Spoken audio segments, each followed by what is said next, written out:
Good morning, good evening, good night, wherever you may be watching this transmission. It is I, Mike Martins, bringing you another very special and yet very informative edition of Can't Read Market Talk. Today, we have finally made it to episode 8 in the series, and I like everyone's participation in the comments. Even though it is early morning here in the West Coast, we still have quite a few people joining in on the comments and even calling in to the show. And today we have a very special guest that I'll introduce in a few seconds here. First, real quick, guys, don't forget to subscribe to my channel while you still have a chance, until I don't know what YouTube's been up to the last 2 days with scrubbing channels. They feel that aren't in their status quo. So guys, don't forget to subscribe to the Mike Martins channel, and let's move on here. Don't forget to support me on Patreon if you want to buy me a coffee. And let's kick off the markets and what's going on here. Okay, the S&P TSX is sitting at 16,402, up 17.78 points, up 0.11%. The S&P 500 at 2,922.98, down 1.6 points, 0.05%. The Dow sitting above, just strangling above the green at up 14.95 points, sitting at 26,377. The Canadian to the U.S. at 75.22. Crude oil is down $1.65, sitting at 55.06 a barrel. Canadian Bitcoin is still hovering below the $10,000 market, and most importantly, the gold futures, which we follow on this channel. Gold futures sitting at 60 cents down. Sorry, 60 cents, not 60%. 60 cents down, sitting at 1,536. Russell 2000, guys, pay attention to the Russell 2000. I keep saying it on every show. Russell 2000 sitting at 1,494.48, down 2.23 points. Russell 2000 is when the guys in the market traders and when the markets start to sweat. Once you see the Russell 2000 take a few hits, very small hits, that's the big cap stocks bleeding. And when the big cap stocks bleed, you start to see sell-offs. So keep an eye on the Russell 2000. Facebook down at 1.87% at 183.70. Twitter down 42.18. Snap down 15.60. Alphabet Google down to 1,187, down $7.23.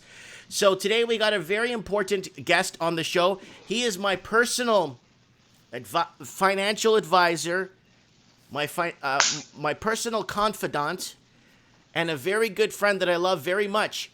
Andrew, how are you? I'm really good, Mike. It's good to hear you again. Yes. It's been a while. Well, we spoke the other day. Yeah. No, we spoke. Well, was it a few weeks ago? It would have been 3 weeks ago. Yeah. Yeah.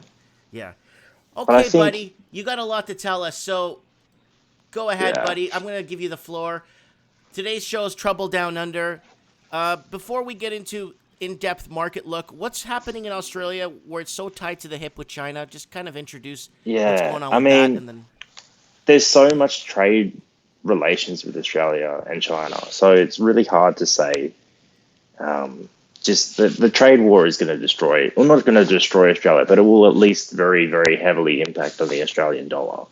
Mm-hmm. So we're going to lose a bunch of purchasing power here. And I think the government is going to thank their lucky stars if they count their GDP in Australian dollars and not US dollars, because if they did count it in US dollars, it's going to take a hell of a dump. The thing for me that's been really interesting as of late is that I've been going through the documentation for that cash ban, the $10,000 cash ban. That's good that you brought this up, because I've made several stories about this. Please fill us in on what's going on, because I think it's their way of just making you pay to use the banking system with negative 100%. Absolutely. It's a slippery slope towards using monetary and fiscal policy to set people up so they can't avoid using the banking system. So everyone is banked, and when everyone's banked, then they'll just charge people for holding their money in their account with negative deposit rates.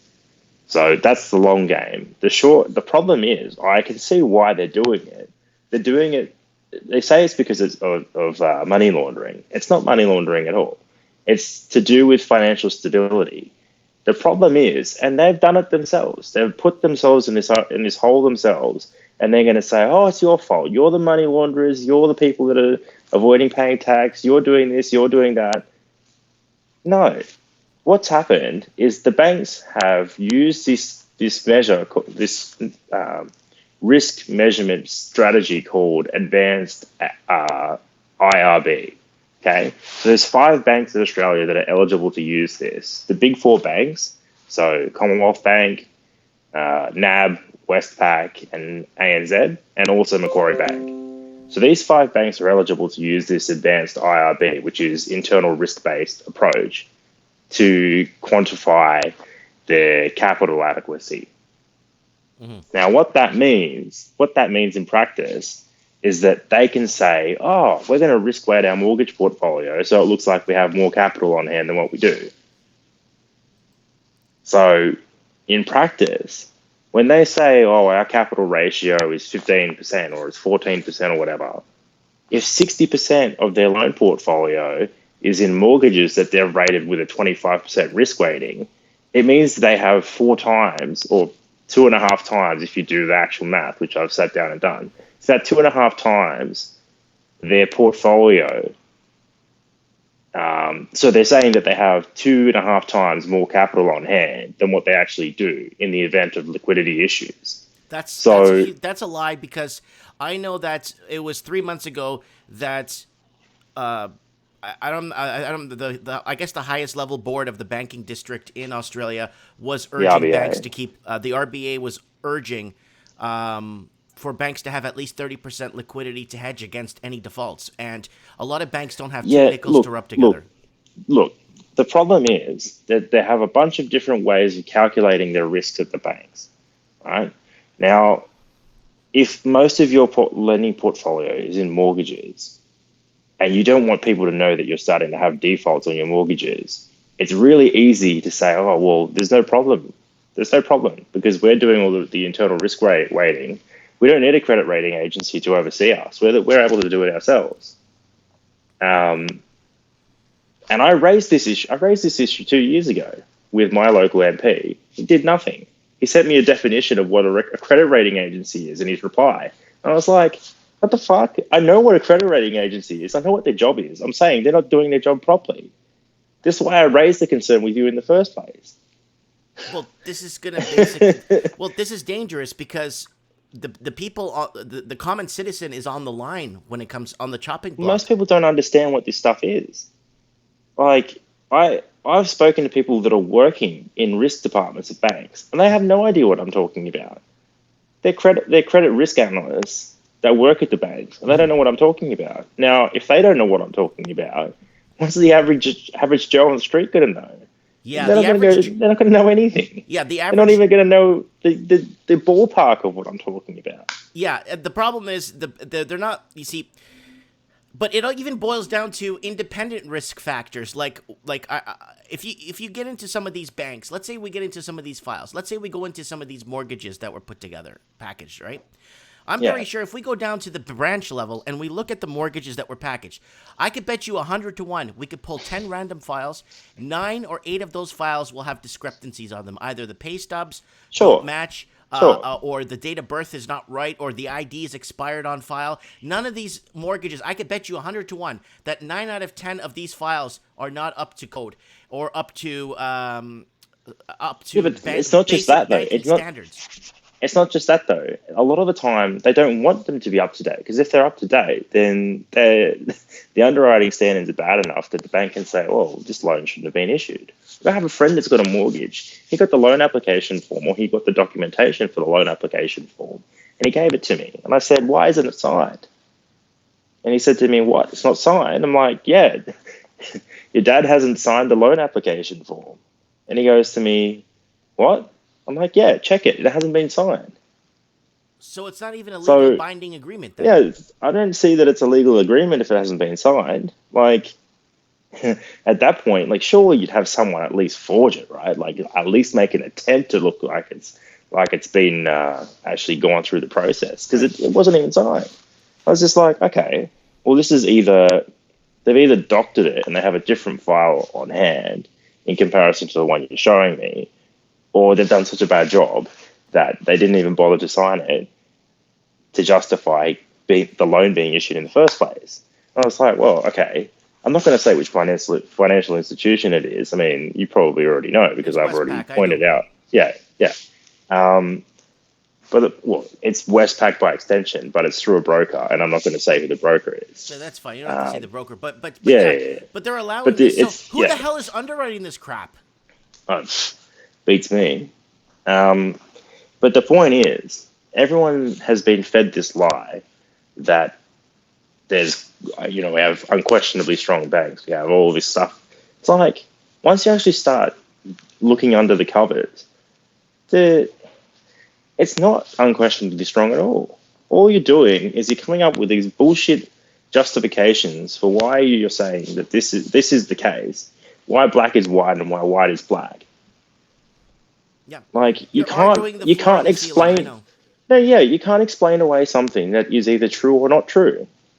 I mean, if you have a mortgage portfolio and you're saying that portfolio is worth X amount, but then you say, oh, but we're going to risk weight it to this. And then all of a sudden you spend 5 years and you don't do any checks to verify that the person's on the income that you've said they're on, right, or that their expenses are what you've said they are, or that they haven't lost their job, or that they don't have a kid now that they didn't have before. Like, how the fuck are you supposed to know how credit worthy the people are that you've lent to, first of all? And second of all, how are you supposed to know whether or not those loans are now not serviceable?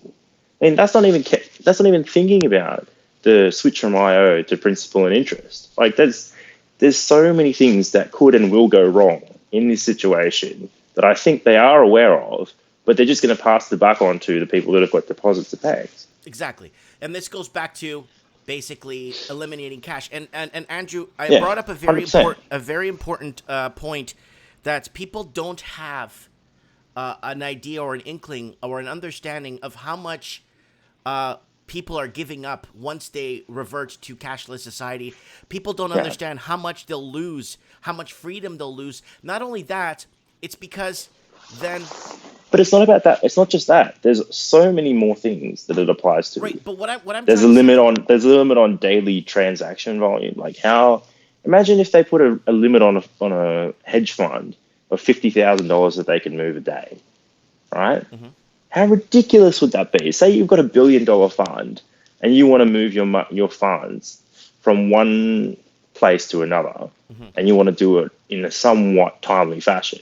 How the fuck are you supposed to do that if you've got a $50,000 transaction limit on where you can move your funds? No, I hear you. It's just not feasible. Just easy with the F-bombs. Easy with the F-bombs, because we got kids that listen to this sometimes. Yeah. Okay, so just hear me out. Yeah, I'm hearing If there's a $50,000 limit, and that's per day, how many days does it take you to move $1 billion? Just do the math on that. You couldn't do it in a lifetime.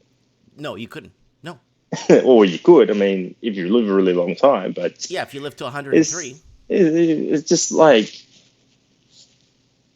Yeah, I know what you're saying with that, but what I'm pointing out is that they're doing it in the sake of black market and money laundering, but the problem is it's got nothing to do with that. But what the common person loses...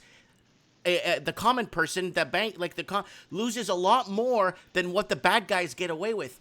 People, yeah, sure. I mean, say the black economy, say they're losing, what is it, $5 to $10 billion a year in either funds that are not being taxed or something along those lines. What about the companies that don't pay anything and put all their money through a tax haven? Like, there's way more of that at a much larger scale than whatever can happen in cash, because cash is only 3% of the economy. Mm-hmm. Like, when you start talking about companies like KPMG, like the big four accounting firms, and then you start talking about the big banks here and the casinos and those sorts of things, they are moving way more cash than that, and they never get caught for anything. Well, when they do, they pay a tiny little fine, and then ASIC says, "Go on your way." Yeah. Like, it's just ridiculous to make the statement that they're making, that small businesses they're not paying their staff the 10% extra that they need to pay them because they're trying to avoid paying payroll taxes. Exactly. Blah, blah, blah, blah, blah. Like, readmittance. Yeah, that's the problem. That's the problem. There's no, Yeah. Anyways, okay, guys.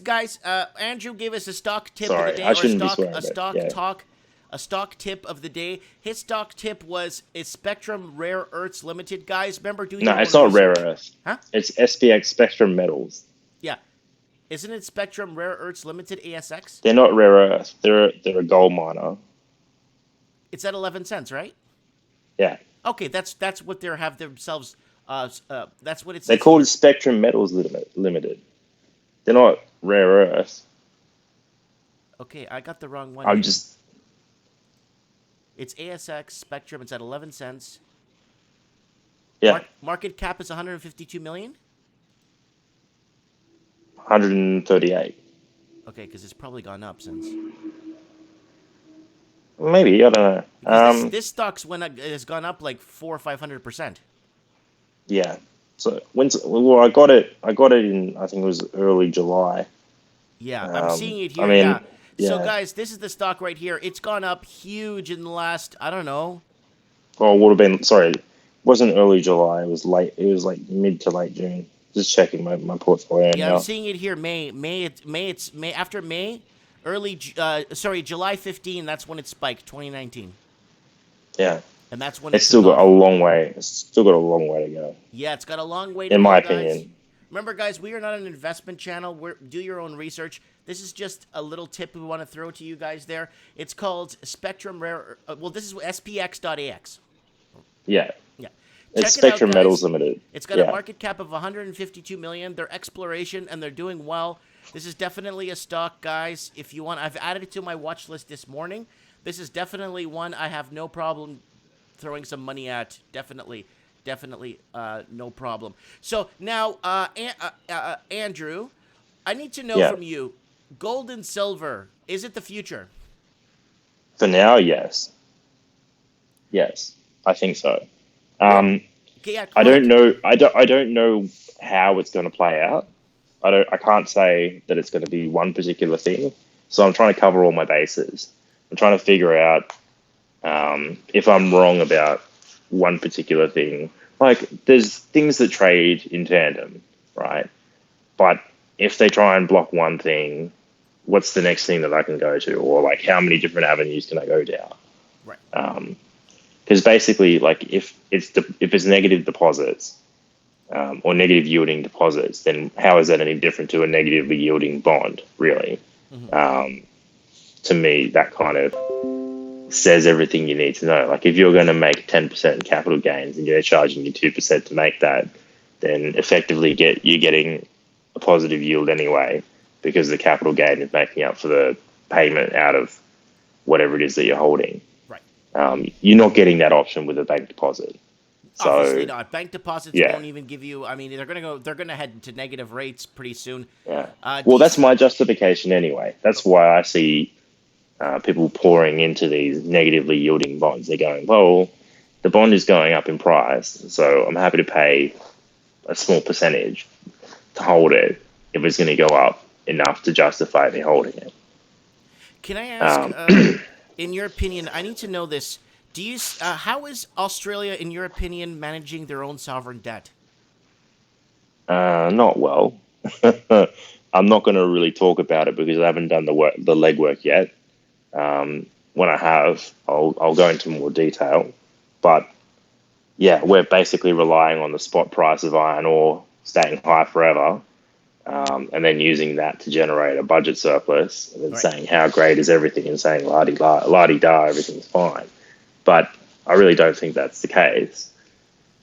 And the government, to me, the government has rocks in their head, that they're ridiculously behind this.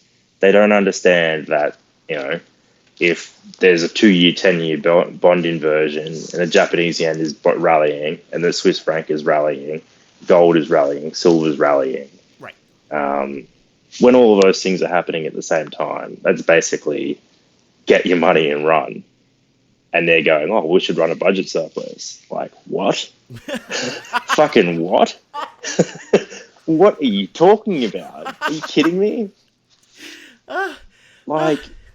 Okay, so we should tax more than what we spend in an environment where all the money that's pouring into our country is flowing out in the form of people taking their money out and paying off all the debts they took out in countries where you didn't have to pay shit for taking out debt. Like, what? Are you fucking serious? Sorry for swearing, but Yeah. like, my God, they obviously don't understand financial markets at all.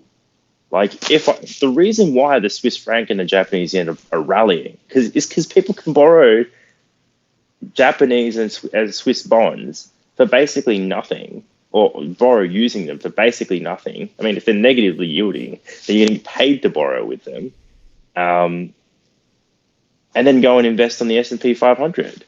Like, why wouldn't, if you're getting paid to borrow, and then on top of that, you can then invest the money that you've been paid to borrow into an index that's going up 20% a year, you're the smartest person in the world. Why wouldn't you do that? Like, obviously, there's a carry trade there. I don't know whether Treasury realizes that, or whether they've done that, or I don't think how they. many people are in. Like, I don't think they know if they're tricking or treating, buddy. I mean, surely someone has gone, oh, this is the trade that's on, right? Mm-hmm. Like, that's what I'd be doing, or that's what I am doing, and this is why. Like, I don't understand. I don't get it. I understand. I get what. Mine is just I don't get it either. frustration because I can see it's like it. trying to argue with somebody that the floor is the ceiling and the ceiling is the floor and Yeah, get away with it's just, it. yeah, I don't get it. Yeah. Okay, now I need to ask, silver. Are we going to see a 40, maybe a $35 silver by Christmas? Look, I don't know what it's going to be at Christmas. Perfectly honestly, I'm more looking for what it's going to go to. I don't really care about the between now and then, to be honest, because that's kind of neither here nor there. It's more about the outcome than the process. The process is that you've got a bunch of deflation trades on, which is everyone paying the debt back because they think the world's about to end. And if that's the case, then silver and gold, they're not negatively yielding; they're zero yielding. And if they're going to retain their value and they're zero yielding, like, Jesus Christ, it's probably a pretty good trade. Yeah, definitely. It's a good. Like, So let me. that's ask my you, thought process anyway. Let's jump onto this real quick. I want to ask you, money laundering and the great Australian casino, where lots of overseas money is being laundered Crown. through Australia Yeah. into real estate. What's going on with that, in your opinion? Well, I mean, it's a vehicle for money laundering, right? Everyone knows that's what casinos are. It's the whole point of having a casino. Like, you don't build the guy that got, or the company that got done for that is coincidentally the one that's building a massive precinct in Sydney, but the precinct in Sydney is almost exclusively for Chinese high rollers. Okay? Well, that was why it was built in the first place. Okay. Was for Chinese high rollers. Now, you're not going to tell me that they didn't build that with the sole intention of making that a hub for money laundering into Australian property or into whatever investment vehicle it is that they want to invest in. It's basically the capital flight trade, in my eyes. Like, it's as plain as day. You can literally see it in the form of a 50-story tower. Like, you don't need to make it any more obvious than that. You've done it by doing that. Right. Well, yeah. Because Canada right now, this is what they're estimating, and they always underestimate when it comes to bad news, right? It's probably quite a large percentage It's of total $200 GDP. $200 billion right now. Yeah. In laundered That money all? via real estate, through shadow flipping and all kinds of Mickey Mousing, and Is that all? yeah, 200 billion. Yeah. Yeah, okay. I think it's probably more than that. Yeah. So that's a lot of. What happens? Okay, let me ask you this question: what happens when you introduce so much dirty money into a foreign economy that basically, could the economy handle it, or like, how does it work? It's like almost like Ask the Swiss. Really? I don't think I know anyone in Switzerland, to be honest with you. I don't think I know Yeah, anybody I mean, there. okay. Ask the people in the Cayman Islands. Ask the Swiss. Well, but those countries are very micro managed countries. I'm talking about like a big country like Canada, where you have or Australia, even Brazil, when so much foreign money gets inserted into, You're talking about open economies. yeah, what happens? I think it's a dollar valuation, dollar devaluation when it flows out. And that's my theory anyway. Like I actually think that the government wants there to be money laundered into the country, because if there's money laundered into the country, that's a floor price in the dollar. Right, that is. That's what they see it as. It's almost like I see it as tourism. It's like tourism. All this foreign money coming in is being spent in your country. Yeah, but I think, look, it's very hard to promote tourism when the Canadian dollar is at parity with the US dollar. It's very easy to promote tourism when it's at 40 cents. Of course, because then everyone's going to come there and live like a Because king. then, look, if a crude oil price tanks much further than where it is, which I think it's going to, it's probably very bad for the Canadian dollar. That's probably very good for Air Canada. So everyone's kind of going, oh, the world's going to end, right? I don't see it. I never see it that way. I never see it that way, because I always see it as, wow, who's selling something off that shouldn't be selling it off? Or what's there being sold off that shouldn't be being sold off? The most obvious trade at the moment in terms of being a crowded trade is just passive index ETF funds, right? Like, why would you ever buy one? Everyone knows about them. Everyone knows that there's not much thought process that goes into buying them. There's a lot of people in them already. They effectively trade like a short volatility trade, and short volatility is pretty much the most crowded trade that you could be in. I mean, if you were in a short volatility trade in January, February 2018, you probably blew up your account. Right. Right? Like, you've already seen how it plays out. So I don't understand why these people are still piling into this trade with the idea that, everything's going to be fine. It's not going to be fine. When this blows up, they're going to lose it. Not everything, but the vast majority of what they have, they're going to lose. Yeah, that's scary. A lot of people are, what kind of, especially the diversified portfolios, how much of a haircut do you think people are going to be taking? There's no such thing as diversification for buying index ETFs. I know. You've sat me down and taught me this. I understand. But we're talking about the average Joe investor that is heavily diversified. How much of a haircut do you think these people are going to take? Probably 60 to 70% of whatever they have. That's maybe exactly more. What I'm rolling the dice on that. Yeah. I mean, it's going to be .com bubble stock valuation falls. That's what it's going to happen. Is going to realistically, like, and I'm talking NASDAQ. No, I'm not talking Dow. I'm talking NASDAQ. That's what I think is the kind of falls that they're going to be, because the Dow is made up of tech companies. Like, it's effectively trading really similarly to what the NASDAQ is anyway, because they're all tech companies. Well, not all of them, but a lot of them are. Well, like, it's FANG. Facebook, Apple, Amazon, Netflix, Google. They're all tech companies. Like, they have no assets. They have office space. No, look, I think there's some of them that will probably do okay as time goes on. That's not to say that they're not going to lose a lot in valuation. They will. They're going to. Because, say, for example, Facebook, right? Facebook and Google are advertising companies. At the end of the day, that's what they are. Right. They're advertising companies. Now, if a bunch of companies go broke, they don't have any money to spend on advertising revenue, then Facebook and Google are not going to have as many customers, period. So it stands to reason that they're not going to have as much revenue, and therefore if they're not going to have as much revenue, then they're not going to have as much profit, which means they're not going to have as much equity valuation, which means the share price falls. Exactly. Like, it's just, that's how it works. It's a I'm not saying, yeah, exactly, 100%. But to me, I actually think the subscription-based model is going to be vastly worsely impacted than what something that's advertising revenue-based. Because, say, Netflix, for example, say 10 or 15% of the workforce is retrenched, and then all of a sudden Netflix loses 5% of their subscription, or 5% of their total subscriber base. Their trajectory is fucked.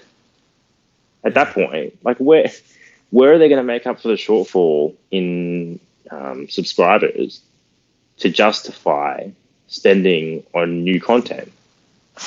I don't know what that's the thing. like. Where do they? Mean, there's only so much room in that. There's only so much in that room that you could use up with ideas like that you could get out of thin air, and then it gets to a point. It's like, what can we add to our subscription base? Yeah, but What can it's we, not. It's not even that though. It's not even that. It's the workforce that dictates that. Like once they lose revenue from people, like the most likely people to lose their jobs at the moment are young people, and they're all the ones that have got Netflix. So, yeah. I right, actually talked like about this on yesterday's show, where subscription-based companies are taking a hit. yeah, they're going to have to. As soon as unemployment starts going the other way, they're going to get absolutely slaughtered. Yeah, But definitely. I don't necessarily think they go to zero. I just think they go very close to it. And One, if they survive yeah. and there is some kind of credit growth on the other side, then they're probably a very, very good buy at that point. Um, Andrew, let me tell you about the one market that I watch in the U.S. extremely closely, like a hawk, and that's the Russell 2000. That's the most important one in my The opinion. small caps, Yeah, yeah, yeah. That's the Russell 2000 is so important. There's lots of that's like a question of how's the little guy going yeah, to me. and That's what it says. yeah, these guys right here are very important to me. The Russell 2000 and where it's headed. Well, I told you about the Russell 2000, right? Mm-hmm.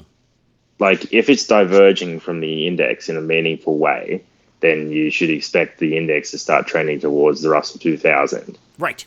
because that's what's telling you what's happening at the bottom. Can I? It's that whole Bill Gross plankton theory idea, Right. where everything kind of feeds off the bottom, and that's at the bottom of the food chain. So the things, the apex predators, your fangs. If the plankton is starting to recede, then the fangs eventually are not going to have a food source, right? So that Can I? I see the Russell 2000, as you've correctly indicated, as a leading indicator for that sort of thing to happen. Can I? Let me ask you about the bond market going. Obviously, let's see what the bond market is at right now as we speak. The bond market right now, as It wouldn't be inverted at the moment. well, definitely not. But where's Be the bloody there's the 10 year? close. I got the 10 year right here. So the 10 year bond. Where the heck did that go? Am I losing my What is it, mind like here? 1.95 or something like that? No. It's lower than that. 1.5, and 2 days ago it was sitting at 1.41. A few days ago. So 1.5. yeah. Oh wait, sorry, must be thinking 30 year. Okay, sorry, yeah, The 10 year yeah, no, the 10 year treasury is sitting at 1.52 right now. yeah, yeah. Now, do you see them shaking money trees money markets to kind of keep the bond above 1.5%? No, No. Do you no. see This them is no, this is no. That's all macro driven. Yeah. I don't see them being able to do anything.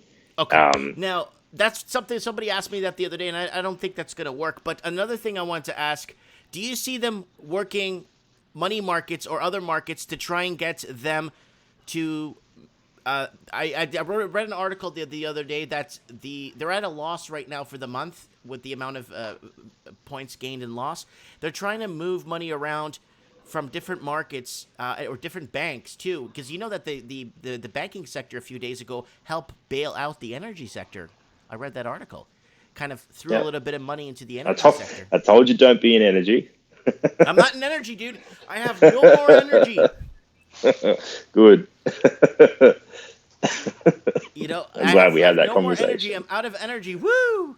Yeah, thank So God. what I'm asking is, I read the article yesterday about how they're trying to balance they're trying to balance things out, and they're taking money from other equities and putting it into more of the banking, and then the banking is kind of diverting some funds towards the energy sector.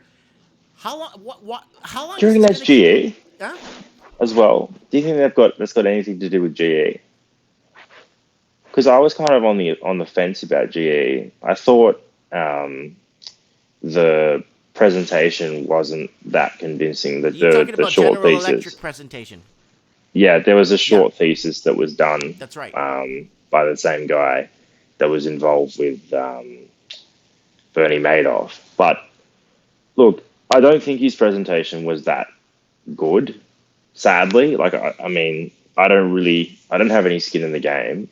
I'm not involved in the position, so I'm more curious as to see whether there's more that comes out and it starts to support his thesis, or whether he just didn't have the thesis right and it goes against him. Like, I don't know. And that's why I'm really interested in it. Okay. Because what I'm seeing is this.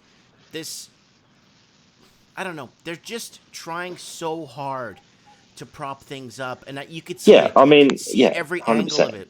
It's really tough on the upside, but the downside just happens, bang, is really fast. So to me, it seems like go up by the stairs and down by the elevator kind of scenario playing out. And I don't really want to go upstairs if I'm going to fall down an elevator. Right. Really, like, I'd rather just be in something that's going to be going up by the stairs and then up by the elevator when it takes off, right? Like, there's no point being in something that's about to fall over if you're going to make 4 or 5% off it. Like, who cares, really? It's almost at that like, point. You know what it is like, Andrew? Okay, let me explain it in a form of a stock. Look at Uber Technologies. Uber is in so much debt right now. I was reading their financials and historical data. They're in so much debt right now. Why? What's going on? I mean, they spend all their money on R&D, but they don't have a final product that's generating revenue for them to justify doing that. So, like, they can say that they're going to develop a bunch of helicopters that are going to transport people by drones. Sure. But what happens, look, if their company goes bankrupt and all of a sudden all of the R&D that's being spent on making that drone gets bought for like 2 cents on the dollar, there's a bunch of very happy investors that have then bought a bunch of R&D that they didn't have to spend any money on. Like, because what everyone looks at when they look at Uber, companies like Uber, I'm not picking on Uber, but what a lot of people see is like, wow, there's so much in debt. That's really good, because then this shows that they're doing stuff with their money. No. But are they generating anything out of it, though? I know. The question, okay, look, if they're going to take on debt, first of all, when did they do it? Mm-hmm. Second of all, is it generating them anything in since they've done it? And third of all, is that debt of high quality? And if the answer to all of those is the debt they took on was a really long time ago, they've had to refinance it a bunch of times. Right. They're not getting any revenue out of it, and the debt quality is poor, then it's a pretty damn good short. Right. Right? Because at that point, there's not really any upside. Like, there might be upside out of hype, but there's no fundamental reason for it to go up in price. So if it does go up in price, all you're doing is waiting for the time when it breaks, and then you've got a one-way bet. Right, because it'll go to zero. Definitely. Now, you touched on something. You said the word short. The Great Canadian White Short. Canadian banks. Who's shorting the Canadian banks right now? Look, I don't think that the big banks are the best short. I think your smaller banks are. Right. I think your Laurentians, your home capital groups. Warren Buffett's involved in home capital, so I'm kind of giving an arm's distance. I'm waiting for the time where it breaks and there's a bit more chum in the water sort of thing. Mm-hmm. But yeah, the big banks will fall quite a lot, but I don't think they go to zero. Well, obviously not. I don't think they go to zero. No. Because you've got CMHC, first of all, and second of all, you've got a government that pretty much is going to do whatever they can to save the banking system. Right. You basically have the same sort of thing as what we have here. The only difference is your banking system is 40% in residential mortgages. Ours is 60. So, or not even 40, like mid-30s. Mm-hmm. Mm-hmm. So the question then becomes, what's the credit quality of that 40%? How much of it's securitized and how much of it's floating around in the rest of the world? How much of it's in US dollar-denominated debt? How much of it is in euro-denominated debt? How much of it is in other foreign currency debts? Who owns it? And how much of a systemic risk are they to the global economy? Mm-hmm. Those are all questions you need to answer before you can figure out how big of an issue this is for the rest of the economy. Right. So now I got somebody in the comments saying here, Bitcoin is the embryo stage of central banking currency. Andrew, do you see Bitcoin or some form of cryptocurrency taking over soon, or world soon? I do. I don't really know how it's going to play out. Right. I think Bitcoin is probably going to be one of the hedges that people jump into when they start seeing negative interest rates. That to me, yes, I think Bitcoin will do well out of that. Mm-hmm. How it plays out, I don't know yet. I haven't done the work necessary. Look, it's really hard to say because Bitcoin hasn't been through a global financial crisis. No, that's right. So that's right. That's the one thing. It's kind of like I don't really have any historical context as to how this forms in this scenario, so I can't really test it. I can theorize about it, but I'm interested. Mm-hmm. I am really interested, but I don't know that me saying it's going to go one way or the other is all that helpful when I don't know. Okay, I got a question here in the comments. Ask him about the Australian economy, where it's going to go, please. I mean, if you're basing the Australian economy in Australian dollars, I probably think we lose about 5% of GDP in the fall that we're going to have. You're very generous at 5%. No, look, that's in Australian dollar terms. Okay. Right? But I still think the Australian dollar loses a lot of its value. So if you go in US dollar terms, it's like 10%. Right? Okay. I'm sorry. I didn't see it that angle. I'm sorry. Yeah. So, I mean, that's the question is going to be, does the RBA start panicking when the Australian dollar gets precariously close to 40 cents to the US dollar? That's the question. Like, what do they do at that point? If it goes to 35, are they like panicking? Like, what's their play? Because all of the valuation being generated in Australian dollar, or not all of it, the vast majority of it, is coming from Chinese transaction volumes in our commodity market. So if all of a sudden there's no transaction volume in the commodity market and the iron ore drops from $100 a ton to like 20, what happens to the Australian dollar? Mm-hmm. I mean, that's like pre dot-com boom levels of iron ore prices. Yeah, I understand where that's coming from on that angle.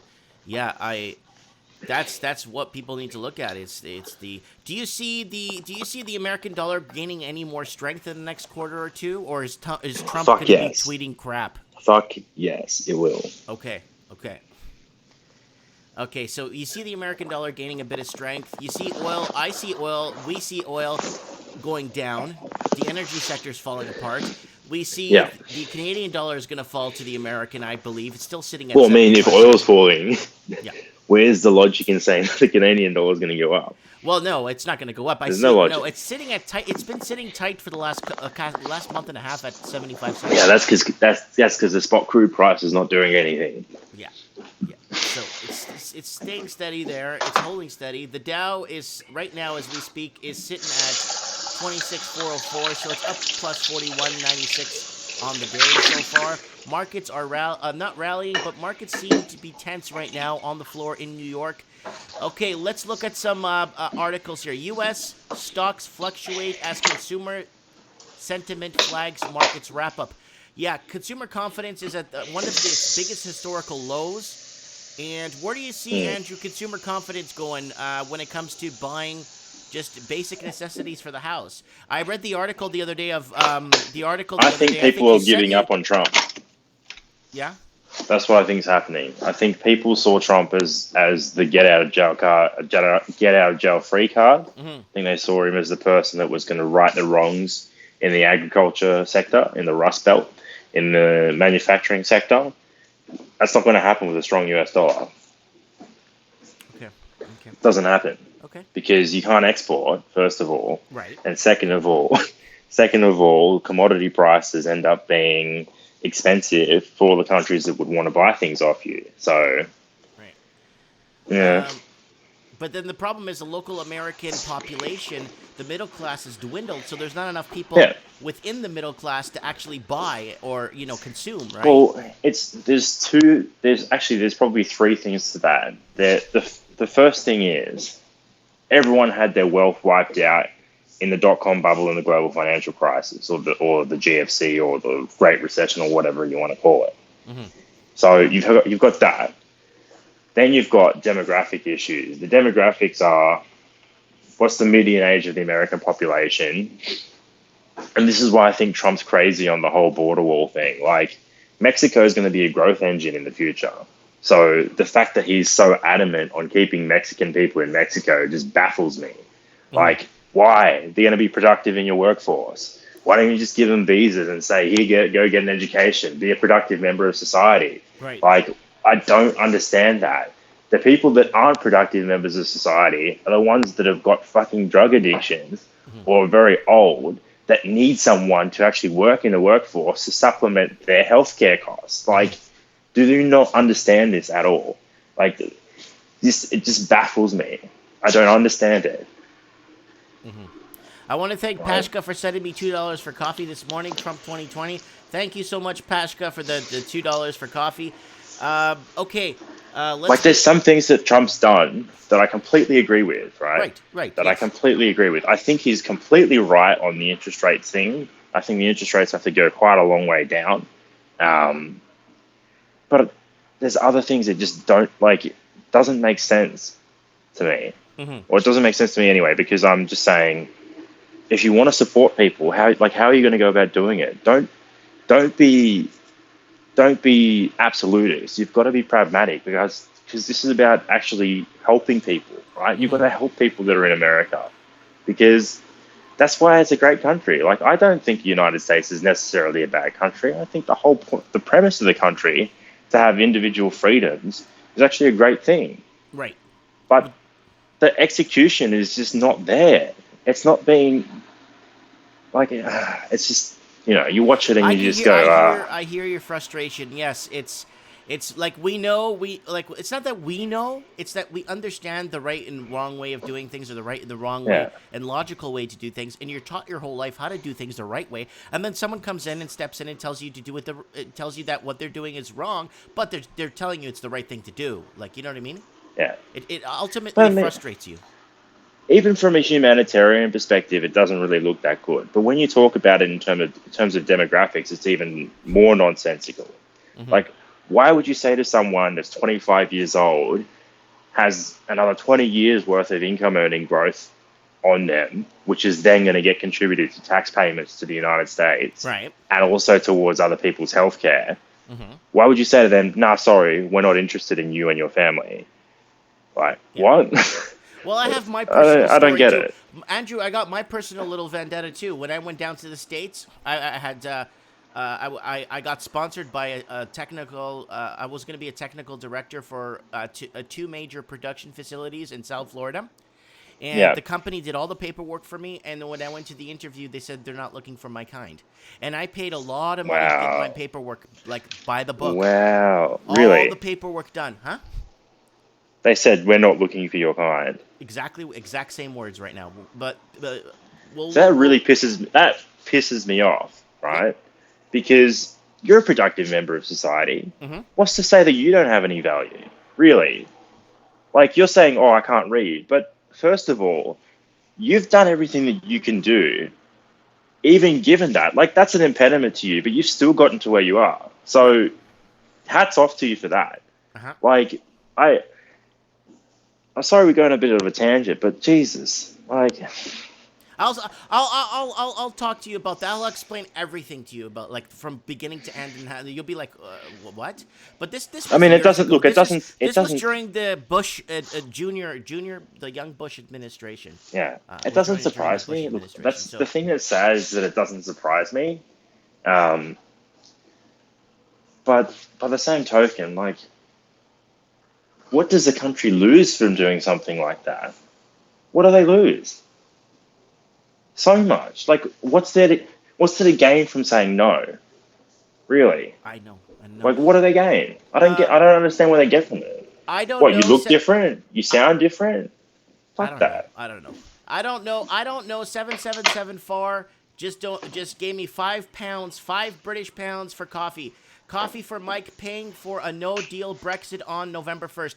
Where do you stand? Where's your stance, Andrew, on Brexit, buddy? Look, I think they're going to fuck up the execution, but I also think that there are greener pastures than dealing with Europe when most of it's negatively yielding. Yes. Like to me, anyway, just to me, it makes more sense to want to trade with the part of the world that's actually growing, that actually has young people, Right. and that's most of the Commonwealth. So I actually think that the United Kingdom should be doing everything in its power to make sure that they have a bunch of trade deals ready to go with emerging markets, Asia, which are part of the Commonwealth, and Australia, right? Because think about it. If India is part of the Commonwealth, which they are at the moment, and have 1 billion people there, and they're pretty much the next China, if they go in and do a really, really good trade deal with India, what's to say that's going to be any worse than them being in a trade partnership with the European Union where they have negative interest rates, first of all. Second of all, they have anemic population growth. There's not going to be that much trade.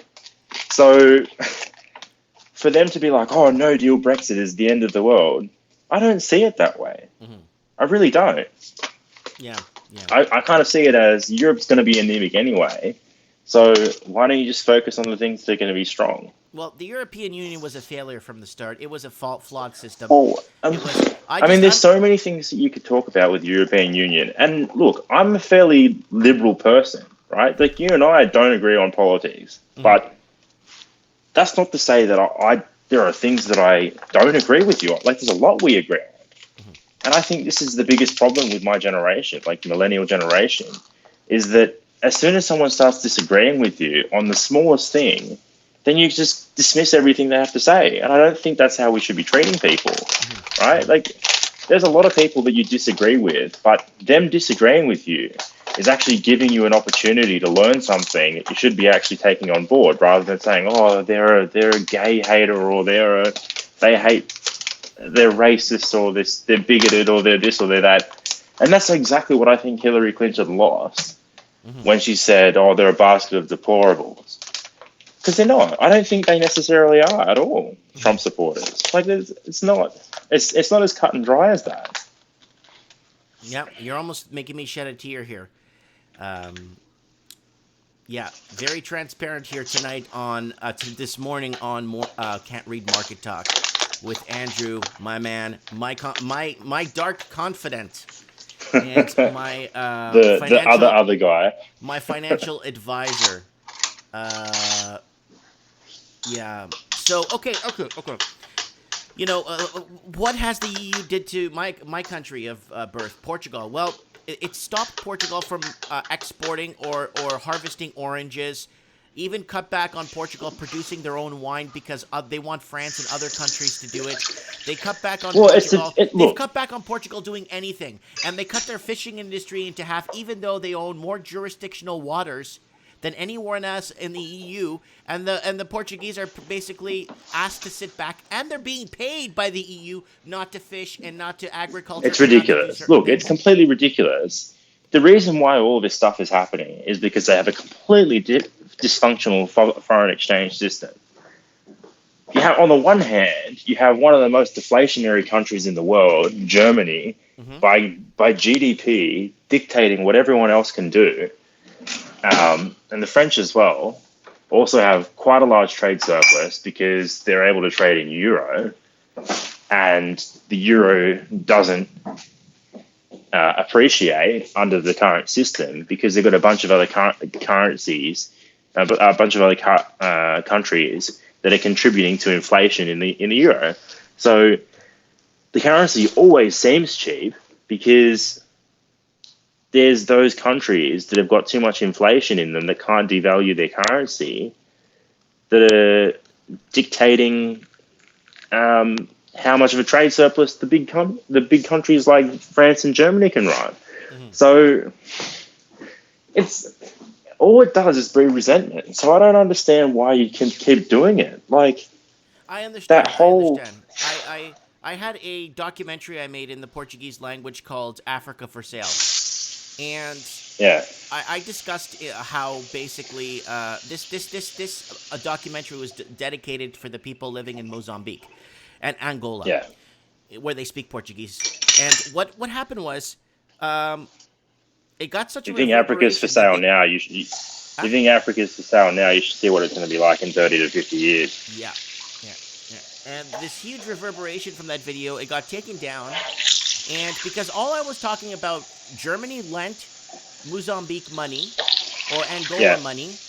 How does Was Germany this lend like, money out to other countries and make them pay at these absorbent interest rates when Germany doesn't have the money up front to lend the mate, country? you're talking about the IMF. That's what they do in writ Yeah. large. That's what the IMF does as well. And I think people are kind of starting to wake up to it a little bit, and they don't really like that. Like, there's a really good book called The Confessions of an Economic Hitman Yes, you by mentioned a this guy to me. called John Perkins. Yeah, it's a great book. I think a lot of people should read it. Everything that he said basically in there dovetails with exactly what's happening in the global economy now. Anyone that says that, oh, you know, he's made all this stuff up, it doesn't really play well with the real world. I'm just like, go out and actually experience the real world. Like, I've just come back from Vietnam. I've come back from a country where he said these sorts of things would be happening, and he was completely right. Like, to the point where I'm just like, okay, I should probably go and do a bit more investigation around the world to figure out what exactly it is that's going on, and use my own eyes as confirmation. I don't want someone to tell me something and then for me to go and try and figure it out in the country that they've said is going on in, and then have it be completely different. Right, exactly. Which is why I've become more and more interested in Africa as time's gone on. Well, I'm your Africa man, so I've been to Angola, Mozambique, and I might go to Guinea-Bissau to do a stand-up, because not a stand-up comedy, but a talk. I went to Angola twice to universities to talk about this stuff, and I went to Mozambique, and then now it's if you go to my fan page on Facebook, I have 120,000 fans, but it's only in Portuguese. And I've worked really hard on that angle to kind of wake people up in Africa. The reason why because you're a lot more fluent in Portuguese than you are in English, right? Well, in Spanish too. But in all fairness, people are now debating and arguing my points of views all over the universities there. But I think that's a good thing. You need to have people butting heads about things that need to be talked about. Like, if everyone just brushes it under the carpet and agrees to not talk about it, then all sorts of problems go on. And then you get to the point where you go, hang on, we let this happen? Like, okay, who? 1 second. What? Mr. E has sent 10 Hong Kong dollars. He says, I'll see your coffee and raise you a donut. Thank you, Mr. E, for the donation. I will. Please be safe. Mr. E will be hopefully on Mike in the Night this Saturday, guys, because he is in the middle of the war zone in Hong Kong, and he's dodging protests and getting around, trying to get himself to work, trying to get himself, like, on his day-to-day, and he's telling me it's an absolute war zone there. So hopefully we'll get him on this Saturday on Mike I'd love in the to Night. talk to him, eh? Yeah. I'd really like to have a conversation with him. Yes, you will. Because I was in Hong Kong. I was in Hong Kong February last year, right? And even then, it was kind of like everyone. It's like, you know, when you go to a school and there's about to be a brawl at the end of the school, right? But there's two people that really dislike one another, and in the class they're just eyeing one another off. And as soon as it gets to 3 o'clock and the bell rings, you know it's on. I kind of felt like I was in that classroom when I went there in February. I didn't know it. Like, I kind of, you know, when you go somewhere and you just know something's not right, and they're just like, there's unspoken animosity. I just felt that, like, writ large everywhere. That they were pissed off, but I didn't know what they were pissed off about. I was like, oh, you know, it's not very nice people. But that's not what it was. It was the umbrella movement had happened, and round two was kind of brewing. So I know the I'm feeling. not. I know Look, the I'm not feeling. surprised I know the feeling. that it's Look, happening. I've been in places in Vancouver, well, even in Vancouver, where I'm in a place, and I could feel that huge animosity. I could feel the vibe. Yeah, You could feel that something's gonna go down. yeah. Look, I think it's going to happen in Sydney, Melbourne, Vancouver, Civil Toronto, unrest. all of. Yeah, 100%, 100%. As soon as this goes down, um, you're going to see, you know, not riots. I don't know whether it'll be riots necessarily, but there'll be big things like, why did you fuck us so badly with this? Mm-hmm. That's what I can kind of see is going to happen. Yeah, I hear you. And I mean, it's kind of like, what, it doesn't need to be that way. It really doesn't need to be that way. It doesn't, and it's so light and day on how easy things could be flipped to for a positive view, and nobody is. I mean, everybody wants that, but the powers that be won't allow us to just flip that switch and make things better. You know what I'm saying? Well, I actually have a really, this is probably a really fucked up way of looking at things, right? But I actually think that people used to own slaves for a really long period of time because slaves were inflationary and they could increase their amount of demand by having young people that worked on their payroll, or not worked on their payroll, but created demand for things. So whenever they had slaves, they had a source of generating demand for particular goods and services, which is a really, really, really disgusting way to treat humans. But I think that's why it was done. And I don't think people even realize that's why it was done. But I think that is the reason why it was done.